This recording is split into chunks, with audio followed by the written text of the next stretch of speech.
Let's use the print and cut feature in Silhouette Studio along with the Cameo 4 to make these adorable magnetic bookmarks. Hi, I'm Brenda Lambert. I'm a TJC licensed instructor for Silhouette. You found your way to Silhouette success. Just to let you know, I am having a bit of work done on my house today. If you hear any background noise at all, please disregard it. Now, if everyone is ready to create something new today, let's do this. The first thing you want to do when you get into Silhouette Studio is page setup. The page setup panel is open. I will be cutting with the Cameo 4 today using the 12 by 12 mat. I'm going to switch my media size over to letter so that it matches my printer settings. I'll leave it at portrait for the orientation, and I'm going to click on show print border and show cut border. Then I'm going to move over to the third tab and turn on registration marks. I'm not going to mess with any of these settings. I'm just going to leave them at the default. That is how you're going to achieve the best results. After your page is set up, you can go over to File and Merge to bring in your images. If you go up to this button here, you can change your view. The little arrow brings up a menu, and I am going to click on extra large icons so that we can see what is what. I got these files from Creative Fabrica, and I will put a link to them in the description of the video. I'm going to start with this little guy here, super cute. Once I import the image, I like to go over to the Send tab to see if the cut lines are on or not. This did come in with cut lines active. And if you click on the image, you can see that the cut line here is black. That will be useful information in just a few minutes. Now, because we are making magnetic bookmarks, we need this guy to be double-sided. And in order to do that, we have to first get him to the right size.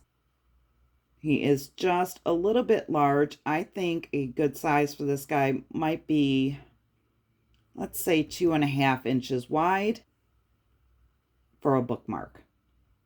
Again, he is going to be double-sided, so we need to duplicate. Then we are going to open up our transform panel, head to the third tab, that's rotate, and we're going to rotate 180 degrees. That will bring this green dot down to the bottom. See here? Okay, so now we can put him up here, and the bookmark will be able to fold over on itself, except for that he is now facing the wrong way.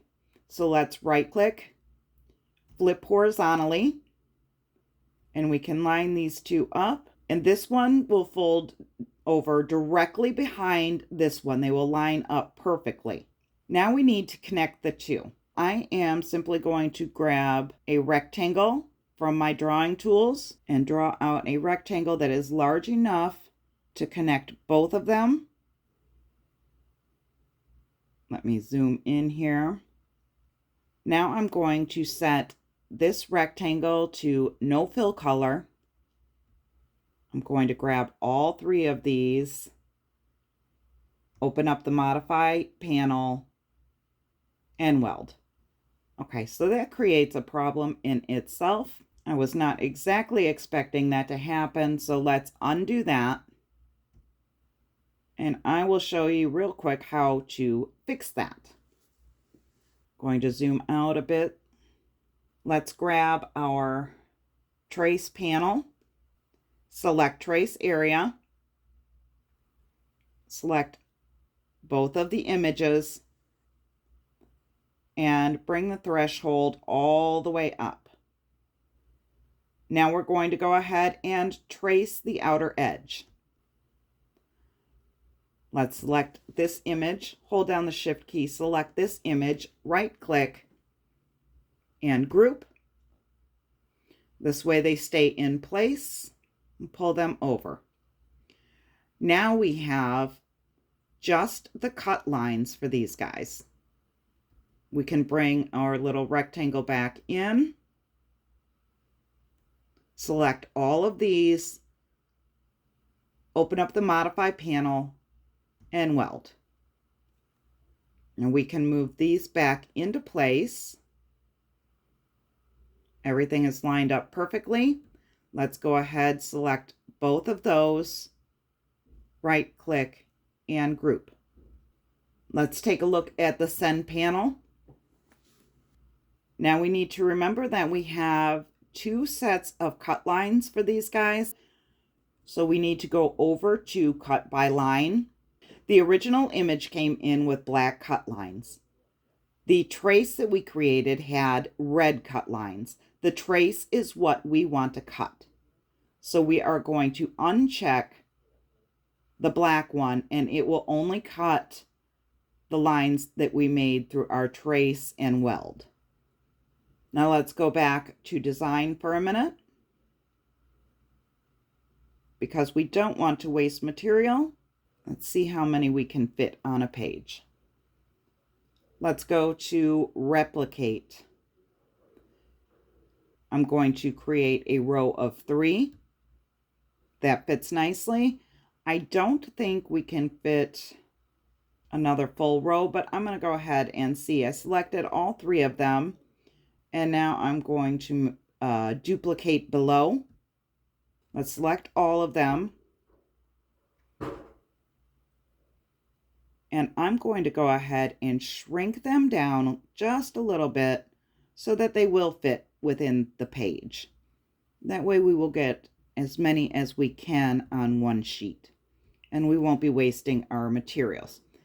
Now I'm going to select all of these and bump them down almost to the cut border. I'm going to select these, bump them up, and just make sure there's enough space in between each of them to get a decent cut. I am keeping the hashed areas clear so that we don't interfere with the registration marks. And we can head back to the send panel. At this point, I'm going to go ahead and choose my material. I am working with magnet paper printable. I ordered this off of Amazon, and I can link that in the description as well. My auto blade is selected. It's coming in at a blade depth of 4, a force of 30, 1 pass, and speed of 1. This is going to be a very slow cut, but that's okay because they're going to be adorable. Let's go ahead and get our machine loaded up so that we can send this through. I was a little bit concerned that this magnetic paper was going to be a little bit too thick for my printer to handle, but it went through beautifully. The print came out nice.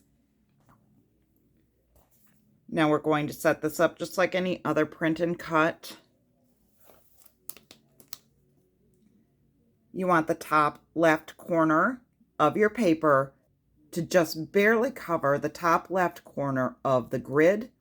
If this grid mark is not covered by the paper, it can interfere with the machine reading the registration marks. It doesn't always happen, but it is a possibility, and I just like to cover all of my bases. So we're going to get this set in place so that that grid is covered up.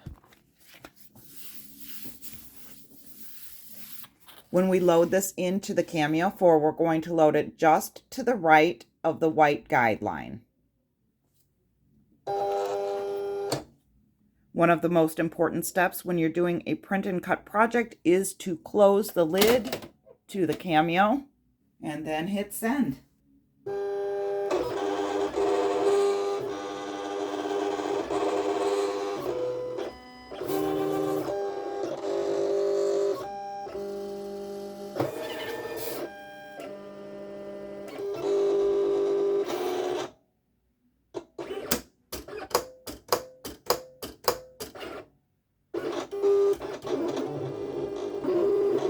Once the machine has read the registration marks, you can open the lid back up if you want to take a peek at how it's doing. The cuts seem to be spot on at this point, but as you can tell, it is cutting very slowly.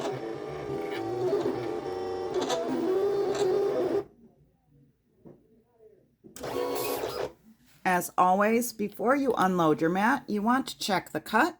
I can see now that the cut lines are off on this a bit, which is disappointing.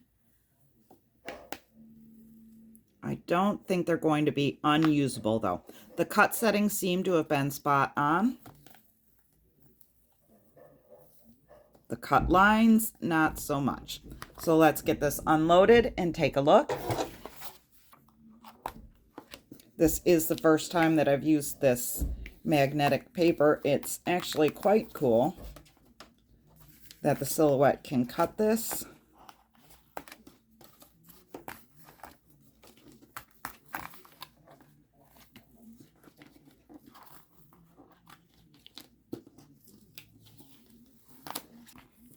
I will say that this material is quite thin and does tear a bit easier than I thought it would.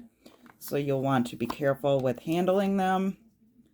I think I might try another attempt with some holographic laminate. After you have them pulled off of your mat, you just need to line it up and give this little top a crease so that it bends and both sides line up. And then you have a magnetic Halloween bookmark. The grip on these is pretty good, not too strong, but it'll definitely hold your page. Slide it over top and clip, and there you go. I love trying out new materials with the Silhouette machines. That's like the most fun out of all of it. The Cameo 5 is supposed to show up at my doorstep tomorrow. So excited. I cannot wait. So that will probably be the next video. You're going to want to hit the subscribe button down below if you haven't already, so that I will see you there.